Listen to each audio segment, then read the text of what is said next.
Oh là là là là là, il faut à moitié maintenant, c'est super. Bon, je me dis, elle a fait qu'elle choisit. Ah, l'hiver.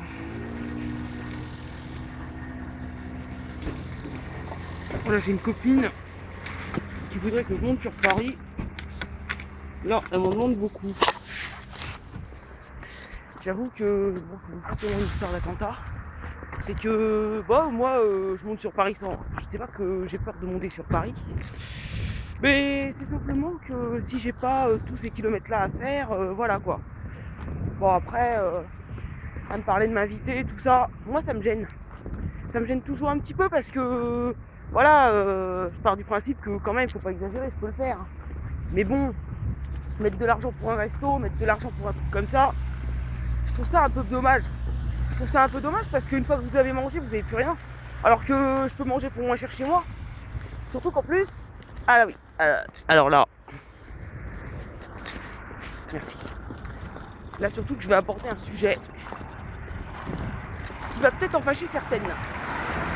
Alors moi en fait, ce qui se passe, c'est que, bah, vous savez, dans les films on voit, même dans certaines émissions, des trucs caricaturaux du style le malade, schizophrène très souvent, qui dort par terre, qui mange par terre, etc. Alors bon, moi disons que c'est pas ça, mais en fait mon mode d'alimentation il est complètement dissocié. Alors en fait tout ce qui se passe, c'est que moi c'est un peu me caler sur des horaires normaux. Déjà j'arrive à me caler sur le midi. Le matin, bah oui le matin forcément, mais il y a quand même des dysfonctionnements, c'est-à-dire que moi, un rythme normal, j'ai beaucoup de mal. Je commence à... Là, franchement, ça s'est bien amélioré à ce niveau-là. Déjà, je suis contente parce que je peux me mettre normalement avec des couverts et tout. Ouais, parce qu'en plus, faut savoir que... Comme si, c'est pas que vous perdez des manières civilisées, mais moi, je sais que je peux attraper comme ça, directement dans une passoire ou dans une casserole, et manger comme ça. Disons un peu à la sauvage, quoi. Alors, c'est vrai que ça en société, c'est un peu compliqué. Parce qu'en plus, il y a beaucoup de rituels, il y a beaucoup de trucs comme ça. Et si je fais pas ces rituels-là, je suis pas bien. Ça, c'est les TOC, c'est les troubles obsessionnels compulsifs. Donc, ça se retrouve là. Le pain, j'ai une certaine manière de le manger en faisant une petite boule et tout.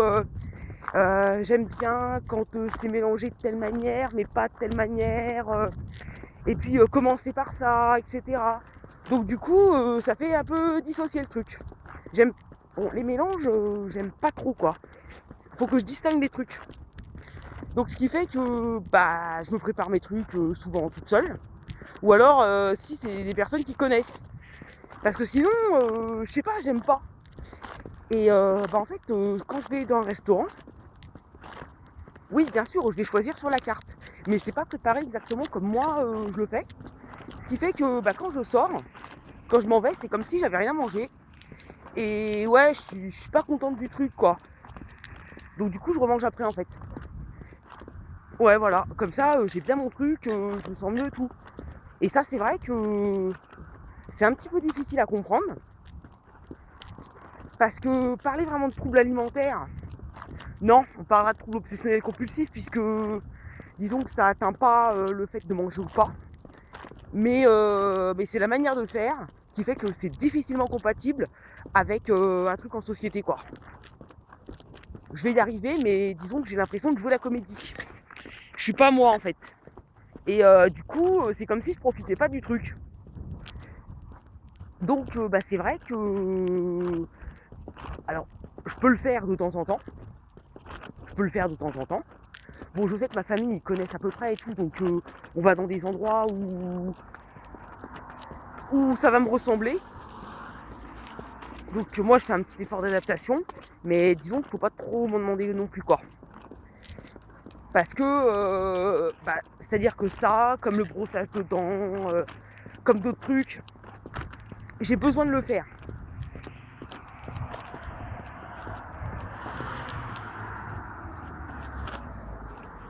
j'ai vraiment besoin de le faire. Sinon, je sais pas, c'est comme si il me manquait quelque chose. Mmh. Et ça, c'est pas dire que c'est invalidant. Disons que c'est pas compatible avec une vie en société, quoi. Donc forcément, en société, vous y êtes tout le temps, hein. Même en famille, vous êtes en société quelque part. Enfin, vous êtes dans une intimité sociale quand même. Parce que y a des codes de groupe à respecter. Alors ça, moi, quand on me dit, on vit en communauté, on n'est pas chez les Mormons non plus, faut pas exagérer. Mais, oui, il y a des habitudes familiales.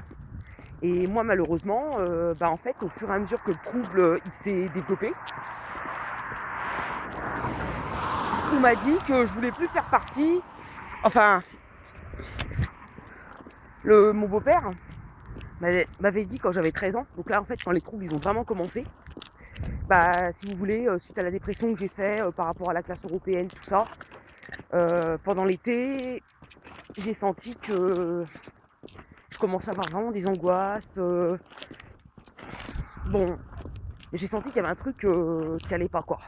Vraiment. Et là, donc, à cette date-là, ça devait faire quelques mois déjà que j'avais plus de suivi. J'avais arrêté peut-être vers courant avril, début mai 98, il me semble. Quand je suis retournée vivre chez ma mère, en fait. Et je sentais bien qu'il y avait un truc qui avait changé. Donc là, je me suis dit effectivement, j'ai plus de suivi. Donc je pense que mes troubles ils sont en train de prendre une autre tournure. Parce que c'est des angoisses, tout ça, que bon d'accord, j'avais déjà un peu avant. Mais là, ça a commencé vraiment à prendre des proportions, ça devenait invalidant. Ça devenait invalidant, surtout pendant les vacances. Parce que là, je sentais que, par exemple, j'avais peur de vomir en public. Donc du coup, j'étais angoissée à l'idée, par exemple, d'aller quelque part, parce que je me disais, si ça me prend devant du monde, etc. Ça a commencé par ça, en fait. Et puis après, ça a été comme si je somatisais des maladies, etc., que j'avais absolument pas. Je savais très bien que je n'avais pas, mais le problème, c'est que je sentais vraiment des symptômes gênants, quoi. Des maux de tête, des raideurs de nuque et tout. Enfin, vraiment, mais je le sentais, quoi. Alors qu'il n'y avait rien du tout. Donc, ce qui a engendré une grande fatigue, forcément. Quand toute la journée, vous avez des angoisses, c'est très fatigant.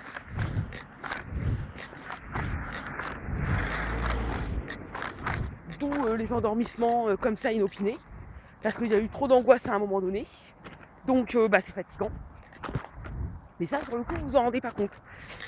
Parce que vous avez des angoisses qui vous provoquent une adrénaline aussi. Comme là tout à l'heure. Donc là, la fatigue, vous la sentez absolument pas sur le coup. C'est après. Et ça aussi, c'est gênant.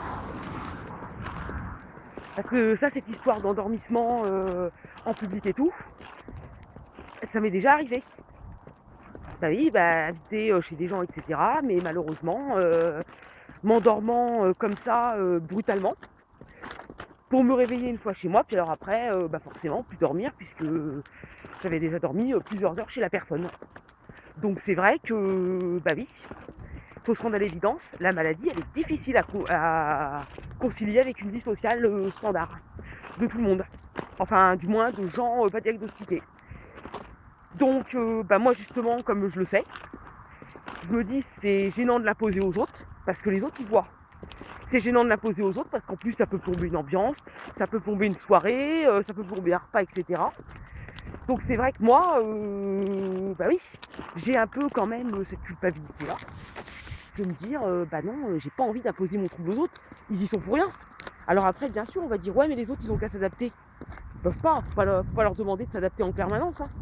Après, moi, ça va parce que j'ai réussi à trouver, je vais dire, un équilibre en conciliant mes troubles et une vie, disons, relativement normale à l'extérieur, donc en dehors d'un hôpital.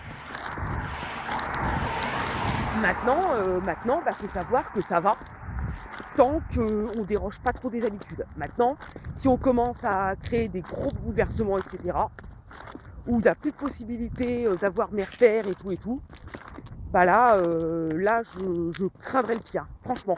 Donc bah, personnellement, je m'y amuse pas parce que je sais que ce serait une catastrophe. Et que là, peut-être que je pourrais me mettre vraiment à développer d'autres troubles, bon, bah, qui pourraient nécessiter des hospitalisations plus ou moins urgentes, etc. Donc voilà.